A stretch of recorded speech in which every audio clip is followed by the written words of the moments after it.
football match in Florence, Italy 1954. 60 years ago a football match ground to a halt when unidentified flying objects were spotted above a stadium in Florence. Did aliens come to Earth? If not, what were they? 60年前の1954年の10月27日のことでした。イタリアのフロレンスの上空に UFO が現れ、サッカーの試合が中断されるという事件が起きました。エイリアンが地球へやってきたというのでしょうか。もしそうでないというのなら、彼らは一体何だったというのでしょうか。Hiroshi Hayashi、浜祭りジャパン。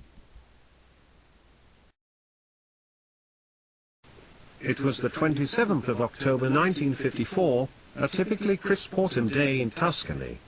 The mighty Fiorentina club was playing against its local rival Pistoiese. 10,000 fans were watching in the concrete bowl of the Stadio Artemi Franchi. But just after half-time the stadium fell eerily silent, then a roar went up from the crowd. The spectators were no longer watching the match, but were looking up at the sky, fingers pointing. The players stopped playing, the ball rolled to a standstill. One of the footballers on the pitch was Ardico Magnini. He was something of a legend at the club and had played for Italy at the 1954 World Cup. I remember everything from A to Z, he says. It was something that looked like an egg that was moving slowly. Everyone was looking up and also there was some glitter coming down from the sky, silver glitter. We were astonished, we had never seen anything like it before. We were absolutely shocked. Play was suspended because spectators saw something in the sky, according to the referee's match report. Among the crowd was Gigi Boni, a lifelong Fiorentina fan. I remember clearly seeing this incredible sight, he says. His description of multiple objects differs slightly from Magnini's. They were moving very fast and then they just stopped. It all lasted a couple of minutes. I would like to describe them as being like Cuban cigars. They just reminded me of Cuban cigars, in the way they looked. Boni has spent many years reliving that day in his mind. I think they were extraterrestrial. That's what I believe, and there's no other explanation I can give myself. Another of the players, Rimolo Tusi, still sprightly in his 70s, agrees. In those years everybody was talking about aliens, everybody was talking UFOs, and we had the experience. We saw them directly, for real. The incident at the stadium cannot simply be interpreted as mass hysteria. There were numerous UFO sightings in many towns across Tuscany that day and over the days that followed.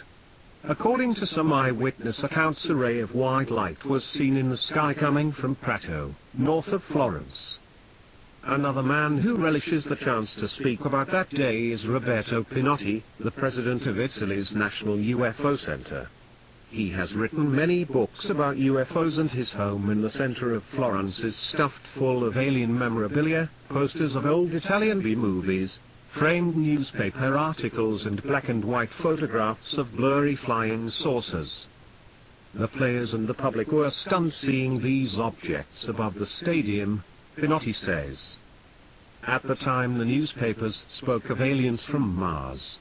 Of course now we know that is not so, but we may conclude that it was an intelligent phenomenon, a technological phenomenon, and a phenomenon that cannot be linked with anything we know on Earth. He's also intrigued by the material that fell from the sky, what Magnini describes as silver glitter. A wave of flying saucers over Italy, reported the Domenica del Corriere 3 years later, with thanks to the Fondazione Corriere della Sera for the use of material from their historic archives. It is a fact that at the same time the UFOs were seen over Florence there was a strange, sticky substance falling from above. In English we call this angel hair, says Pinotti. The only problem is after a short period of time it disintegrates. As a 10-year-old boy he witnessed this phenomenon himself.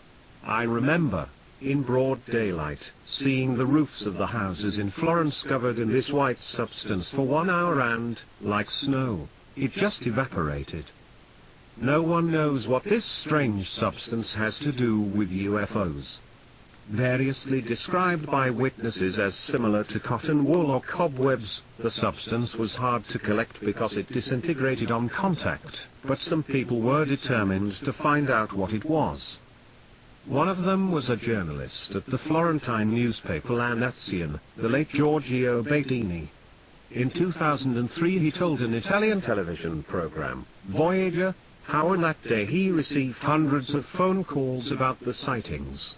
From the offices of La Nazione in the center of town his own view of the sky was blocked by the cathedral, so he went up to the top of the newspaper's building to see what everyone was talking about. The 81-year-old recalled seeing shiny balls moving fast towards the dome of the cathedral. Bettini ventured out to investigate. He came across a wood outside the city that was covered in the white fluff. He gathered several samples by rolling them up on a matchstick, and took them to the Institute of Chemical Analysis at the University of Florence. When he got there he found that others had done the same. The lab, led by respected scientist Professor Giovanni Canurai, subjected the material to spectrographic analysis and concluded that it contained the elements boron, silicon, calcium and magnesium, and that it was not radioactive. Unfortunately this did not provide any conclusive answers, and the material was destroyed in the process. Could it have come from a UFO? It's an absolutely silly idea. Science totally rejects this idea, says US Air Force pilot turned astronomer James McGaha. From the Grasslands Observatory in southeastern Arizona he has spent more than 40,000 hours staring at the night sky. Not to mention the additional hours he's spent in the cockpit of US fighter jets. You know the whole UFO phenomenon is nothing but myth, magic and superstition, wrapped up in this idea that somehow aliens are coming here either to save us or destroy us, he says. In McGaha's view, the whole spectacle, angel hair and all, was nothing more than migrating spiders. When I looked at this case originally I thought perhaps it was a fireball, a very bright meteor breaking up in the atmosphere. They can be cigar-shaped with pieces breaking off. But it became fairly apparent that this was actually caused by young spiders spinning webs, very, very thin webs.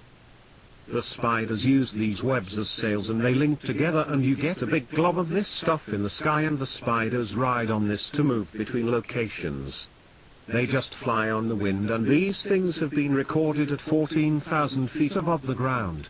So, when the sunlight glistens off this, you get all kinds of visual effects. As some of this stuff breaks off and falls to the ground, this all seems magical of course, says McGaha. But I'm fairly confident that's what happened that day. This theory is backed up by the fact that September and October are the months when spiders in the northern hemisphere migrate, and spectacular spider migrations still make headlines today. But it hasn't convinced everyone. Of course I know about the migrating spiders hypothesis, it's pure nonsense. It's an old story and also a stupid story, says Pinotti. He disputes the spider theory because of the chemical analysis of the angel hair samples. Spider silk is a protein, an organic compound containing nitrogen, calcium, hydrogen and oxygen, not the elements reportedly found in the samples Bettini and others brought to the university. 60 years on, the chances of determining the cause of the incident are slim. I wouldn't trust any reports of an old and strange event like this unless I'd seen the data, says science writer Philip Ball. He agrees that the elements said to have been observed in the angel hair don't seem to tally with the spider theory. Magnesium and calcium are fairly common elements in living bodies. Boron and silicon much less so. But if these were the main elements that the white fluff contained, it doesn't sound to me as though they'd come from spiders, he says. So it all remains a mystery. No matter what the scientists say, those who were there are convinced that what they saw was unlike anything on Earth. Rimolo Tusi just feels lucky to have been there.